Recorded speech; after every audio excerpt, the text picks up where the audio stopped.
el revisar a partir de ahora mucho de lo que va a pasar en la economía de Estados Unidos. Si cae en recesión, pues hay que recordar ese famoso dicho que es: cuando Estados Unidos le da gripa, a nosotros nos da pulmonía. En la línea telefónica de MBS Noticias, Luis Miguel González, el director editorial del Economista de México. Luis Miguel, siempre un placer saludarlo. ¿Cómo está? El gusto es mío, Juan Manuel, a tus órdenes. ¿Hay margen de protección en México, como lo afirma el presidente López Obrador? La respuesta corta es sí. Uh-huh. Y efectivamente lo que el presidente dice, las reservas ayudan y la apreciación que tuvo el tipo de cambio del 2020 a la fecha también ayuda. Solo para ponerlo en perspectiva, llegamos a tener el tipo de cambio en la zona de 20, 21 pesos prácticamente todo 2020, 2021. Entonces, sí hay margen.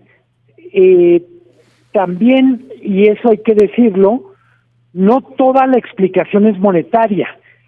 El detonador es la alza de tasas en Japón, uh-huh, para explicar algunas cosas, pero tenemos otros dos factores que más nos vale considerar. Uno es el riesgo de recesión en Estados Unidos, y el tercero es el riesgo político o el riesgo asociado al final de sexenio y principio del próximo sexenio, que es mexicano.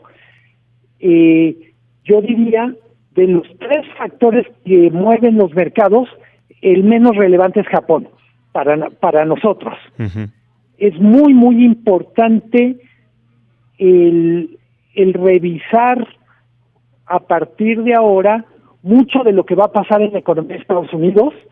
Si cae en recesión, pues hay que recordar ese famoso dicho que es: cuando Estados Unidos le da gripa, a nosotros nos da pulmonía. Sí.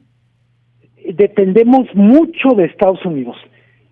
Y un tercer factor es las decisiones que se tomen en el Congreso pueden generar un factor de vulnerabilidad adicional.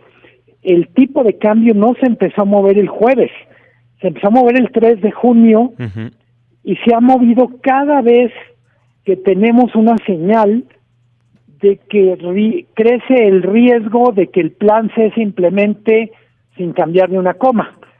Eso es todo lo que tenemos por lo pronto en la mesa. Hay mucha especulación de un recorte de emergencia por parte de la Reserva Federal que también está volviendo loco a los mercados, ¿no? Sí.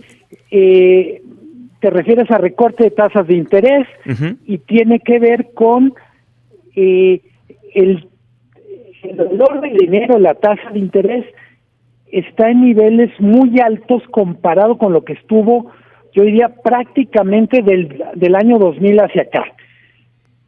Hubo un momento 2009, prácticamente del 2009 al 2020, donde Estados Unidos tenía tasas cercanas a cero, y si consideramos la inflación eran tasas negativas. Entonces, ese recorte podría darse de emergencia para tratar de combatir o reducir el riesgo de una recesión. La caída del jueves, del viernes de los mercados, en particular la del jueves, uh-huh, era porque algunos inversionistas decían: es probable que cuando llegue el recorte de las tasas de interés ya sea muy tarde para prevenir la recesión. Creo, Juan Manuel, que es muy pronto para ver cómo tenemos que tomar esta volatilidad en los mercados, este lunes negro. Normalmente vamos a tener que tomar probablemente las próximas 2 semanas para ver literalmente si la volatilidad se calmó, si sigue, y solo porque está en el calendario y no perderlo de vista, todavía nos falta ver la volatilidad asociada a las elecciones de Estados Unidos. Exacto, hasta el mes de noviembre vamos a ver pues bastante volátil el mercado. Totalmente. Yo insisto, tiene mucha razón el presidente cuando dice los niveles de reservas del Banco de México son una armadura, una fortaleza, un seguro, si lo queremos ver así.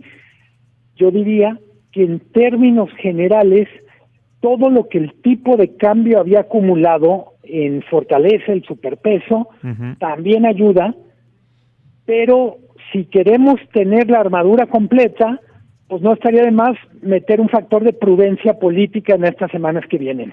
Pues ya veremos si así lo hacen los políticos mexicanos, estadounidenses y del resto del planeta para tratar de calmar tantito los mercados, ¿no? Totalmente. Mira, con los del resto del planeta no tenemos ni siquiera forma de que nos oigan. Sí, pues sí. Los de aquí, ojalá se tomen la molestia de entender lo que sus decisiones significan en términos de mercados. Sin duda. Luis Miguel, siempre un placer saludarte. Muchísimas gracias. El gusto es mío. Un abrazo. Buena semana. Abrazo de vuelta. Es Luis Miguel González, el director editorial de El Economista de México en MBS Noticias 102.5.